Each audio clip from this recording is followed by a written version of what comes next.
Hello everyone, my name is Taewon Kim and I'm a junior student majoring in mechatronics engineering. Welcome to my presentation. The topic of this presentation is to talk about camera calibration.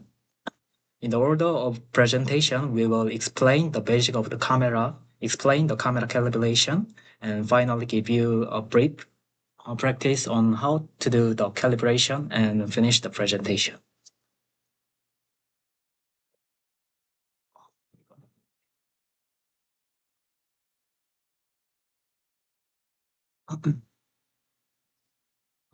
First of all, I will explain my basic camera knowledge. A camera is a device that detects light and records images. Serves to convert the real world into two-dimensional images. The camera is used as an important sensor in various fields such as computer vision, robotics, autonomous driving, and medical imaging. However, the camera is not perfect and accurate measurement can be difficult due to lens distortion. Camera calibration is needed to solve this problem. Uh, Before explaining calibration, we will first tell you about coordinate systems in imaging geometry. One of the most difficult and troubling topics in vision. There are four main coordinate systems in the image geometry. The world coordinate system, the camera coordinate system, the regular coordinate system, and the pixel coordinate system. Understanding and clearly distinguishing these four coordinate systems is critical to understanding camera geometry. So let's take a look at each coordinate system one by one. A world coordinate system is a three-dimensional coordinate system that we use as a reference for representing the position of an object. A world coordinate system is a coordinate system that is not given in any sky, but that we can pick up and use depending on the problem. If the world coordinate system is based on a point in the space where we live, then the camera coordinate system is based on the camera. The camera coordinate system sets the camera's focus at the origin, the front optical axis of the camera at the z axis, the bottom of the camera at the y axis, and the right at the x axis as shown in the figure. Uh, for convenience, it is called the pixel coordinate system, but it is usually called the image coordinate system. The pixel coordinate system is the coordinate system for the image we see with our real eyes, with the left top edge of the image as the origin, the right direction as the x-axis increasing direction, and the lower direction as the y-axis increasing direction, as shown in the figure. And the plane determined by the x-axis and y-axis of the pixel coordinate system is called the image plane.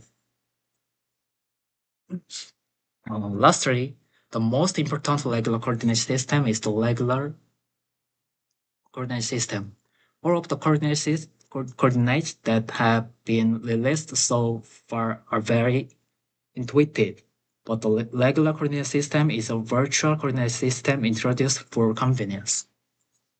To describe the regular coordinate system in the world, it can be seen as an image coordinate system that limits the influence of the camera's internal parameters.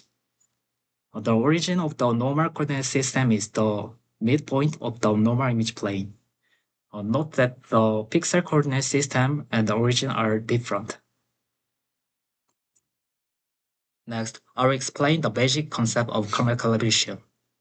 The world we see with our real eyes is three-dimensional. However, if we take a picture of it with a camera, it transforms into a two-dimensional image. Geometrically, the position and direction of the camera at the time of taking the image determines where the three-dimensional points are formed. However, the actual images is greatly influenced by the mechanical part inside the camera. As a result, accurate calculation is possible only when these internal factors are removed when finding the position of the three-dimensional points projected on the image, or conversely, when restoring the three-dimensional spatial coordinate from the image coordinates. And the process of finding in the parameter value of these internal factors is called camera calibration. If calibration is performed, distortion is corrected and precise measurement is possible as shown in the picture. As internal parameters that may be obtained through calibration, focal length, main point, and asymmetric uh, coefficient may be obtained. The focal length refers to the distance between the center of the lens and the image sensor. The bars Cx and Cy are the center of the camera lens. The image coordinates of the foot of the repair placed on the image sensor from the pinhole. A symmetric coefficient indicates the degree to which the y-axis of the cell array of the image sensor is titled. The camera external parameters are parameters that describe the transformation relationship between the camera coordinate system and the world coordinate system, represented by rotation and parallel translation between the two coordinate systems. Because the external parameters of the camera are not specific to the camera, they depend on where and in what direction the camera is installed and how the world coordinate system is defined. This enables multi-sensor fusion. Finally, I will explain the process of obtaining internal parameters through camera calibration. In order to estimate camera parameters, points in 3D space and correspondence points indicating how these points look in a 2D image are required.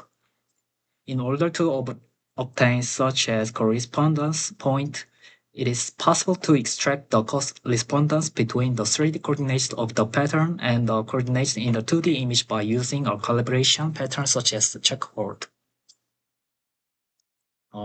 When calibration is performed through the checkerboard pattern, images from various angles are taken with a camera as shown in the figure so that the checkerboard pattern is clearly visible. Through OpenCV programming, feature points of the images are detected and world coordinates and image coordinates are mapped. By correcting all the data necessary for calibration through these tasks, internal parameters can be estimated through OpenCV's calibration function. Finally, the parameters obtained by performing this process enable distortion correction, 3D restoration and distance calculation, and conversion from image coordinates to camera coordinates. That concludes my presentation. Thank you for listening to my long presentation. If you have any question, please ask to me.